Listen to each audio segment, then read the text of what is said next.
ఈరోజు ఉదయం ప్రత్యేకంగా ఉంది. సంక్రాంతి సెలవులు మొదలయ్యాయి.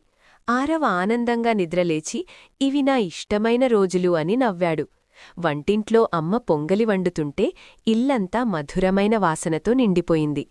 ఇంటి ముందు అమ్మ వేసిన రంగుల ముగ్గు సంతోషాన్ని ఆహ్వానించినట్టు కనిపించింది.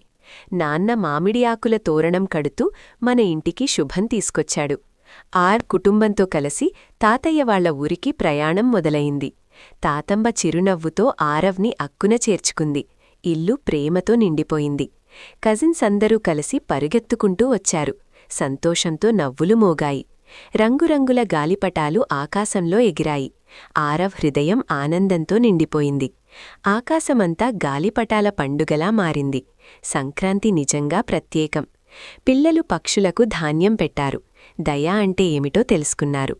పంట పొలాల్లో కష్టపడే రైతులను చూసి ఆరవ్ కృతజ్ఞతాభావం నేర్చుకున్నాడు. సాయంత్రం తాతయ్య చెప్పిన కథలు మన సాంప్రదాయాల విలువ చెప్పాయి. ఆరవ్ ఆసక్తిగా వింటూ మన సంస్కృతి ఎంత గొప్పదో అర్థం చేసుకున్నాడు. కుటుంబమంతా కలిసి భోజనం చేస్తూ ఆనందం పంచుకున్నారు. ఆకాశాన్ని చూస్తూ ఆరవ్ నవ్వాడు. సంక్రాంతి అంటే కుటుంబం, సంస్కృతి, కృతజ్ఞత. మరెన్నో ఆసక్తికరమైన కథలను వినడానికి దయచేసి సబ్స్క్రైబ్ చేసుకోండి.